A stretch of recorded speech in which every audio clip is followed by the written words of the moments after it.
Ya, Assalamualaikum warahmatullahi wabarakatuh.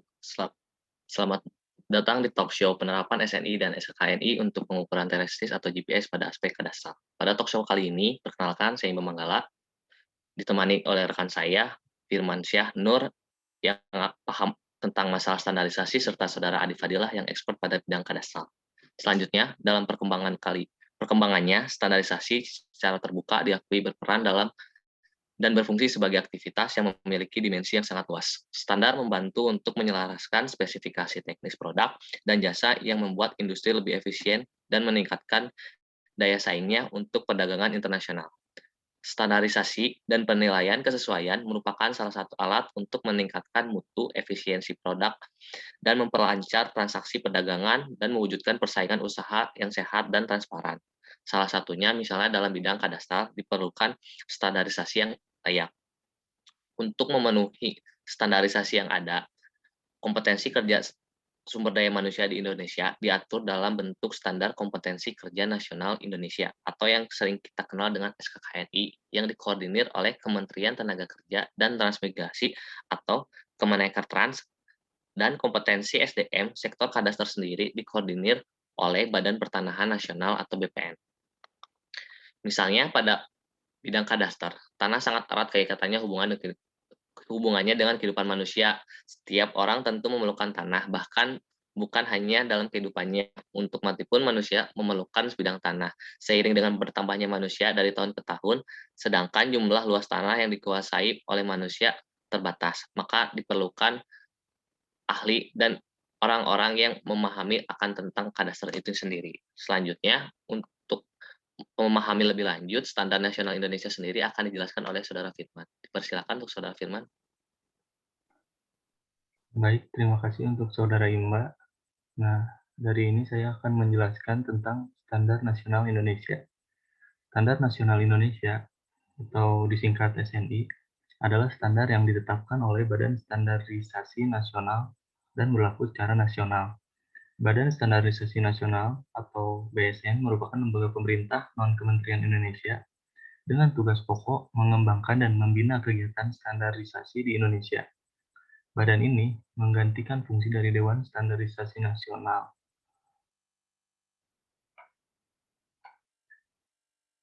SNI ini adalah satu-satunya standar yang berlaku secara nasional di Indonesia. SNI dirumuskan oleh Panitia Teknis yang ditetapkan oleh Badan Standarisasi Nasional agar Standar Nasional Indonesia memperoleh keberterimaan yang luas antara para stakeholder.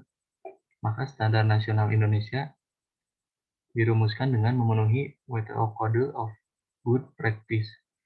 Yang pertama, openness atau keterbukaan. Artinya terbuka bagi agar semua stakeholder yang berkepentingan dapat berpartisipasi dalam pengembangan standar nasional Indonesia ini. Yang kedua, transparansi, yang artinya transparan agar semua stakeholder yang berkepentingan dapat mengikuti perkembangan SNI mulai dari tahap pemrograman dan perumusan sampai ke tahap penetapannya. Yang ketiga, konsensus and impartiality, yang artinya tidak memihak dan konsensus agar semua stakeholder dapat menyalurkan kepentingannya dan diperlakukan secara adil. Yang keempat, effectiveness and relevance, yang berarti efektif dan relevan agar dapat memfasilitasi perdagangan karena memperhatikan kebutuhan pasar dan tidak bertentangan dengan peraturan perundang-undangan yang berlaku.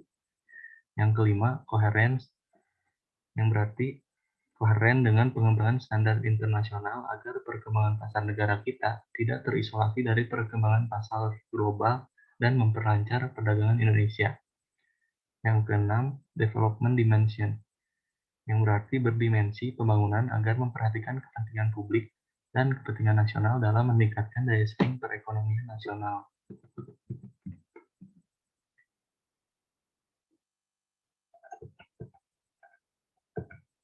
Nah, SNI ini dapat membuat beberapa produk yang disebutkan pada peraturan yang kualitasnya tidak sesuai dengan standarisasi SNI, maka tidak diizinkan untuk beredar di pasaran.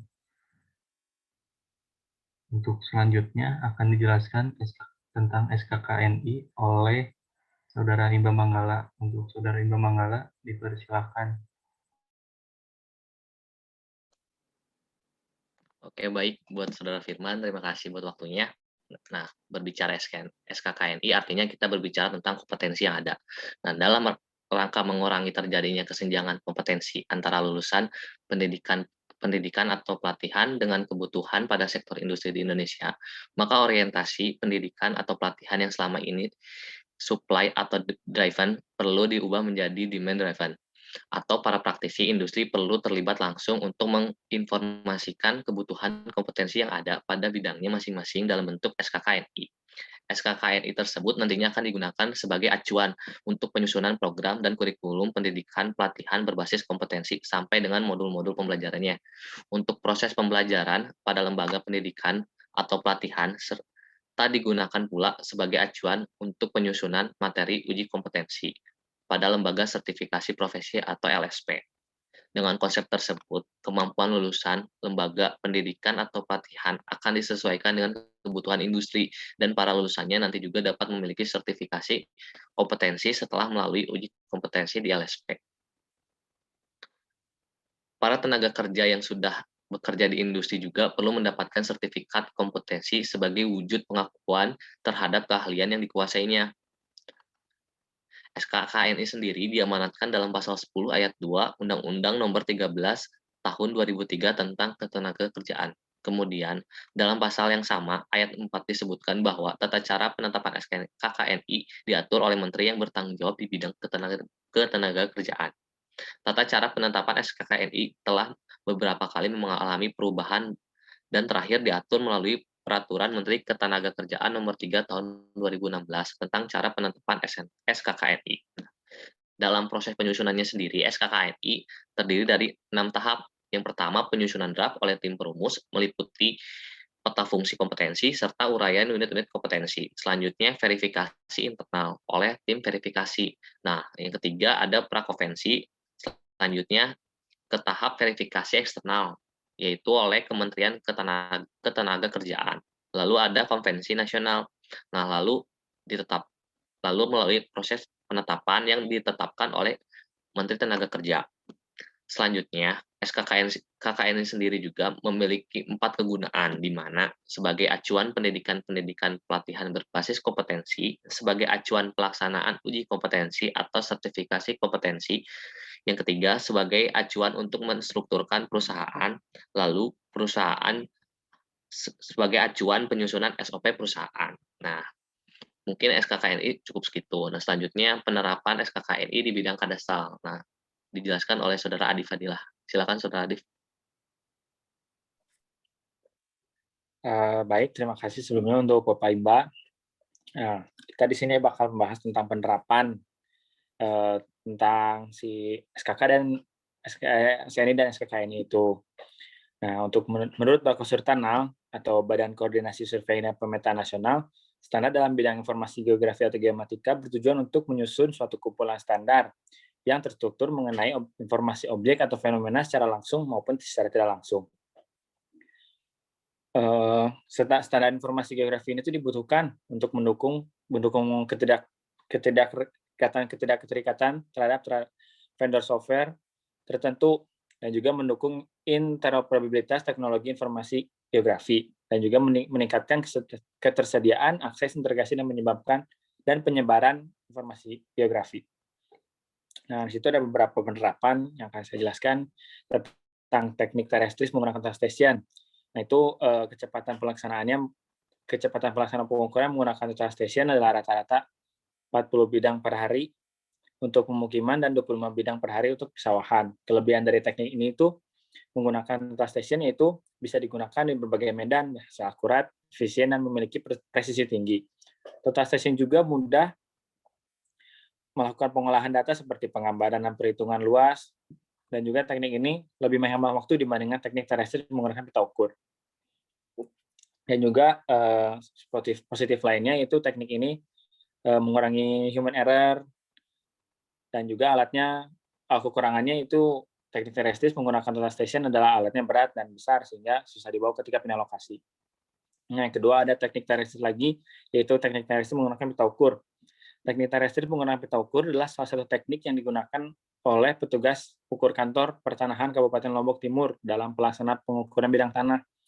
Hal ini dilakukan karena keterbatasan alat yang dimiliki oleh kantor pertanahan.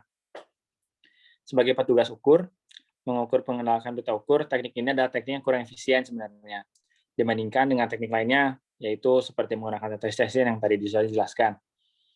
Pelaksanaan pengukuran menggunakan pita ukur ini lebih lambat dibandingkan teknik terestrial menggunakan sortation.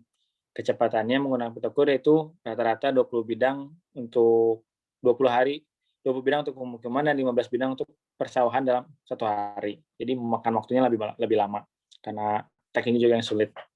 Nah, yang ketiga ada teknik pengamatan satelit menggunakan GPS. Kecepatan pelaksanaan pengukuran dengan teknik ini adalah yang paling tercepat sebelum sampai hari ini tuh yang tercepat yang ini ya, di antara teknik-teknik sebelumnya. Kecepatan pengukuran dengan teknik ini hampir sama dengan daerah pemukiman dan daerah persawahan, yaitu 50 bidang per hari.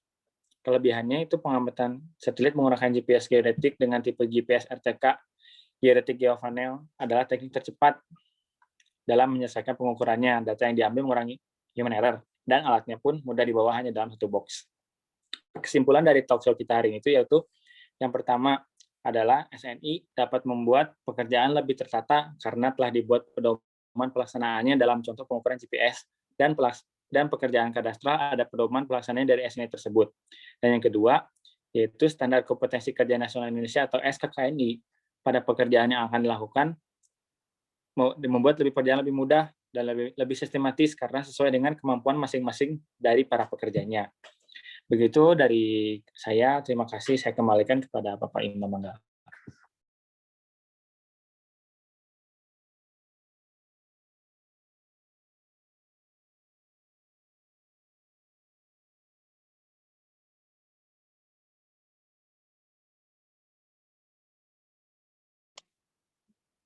Mungkin cukup sekian talk show penerapan SNI dan SKKNI untuk pengukuran terestris atau GPS pada aspek kadastral. Terima kasih dan semoga bermanfaat. Nah, wassalamualaikum warahmatullahi wabarakatuh. Assalamualaikum warahmatullahi wabarakatuh.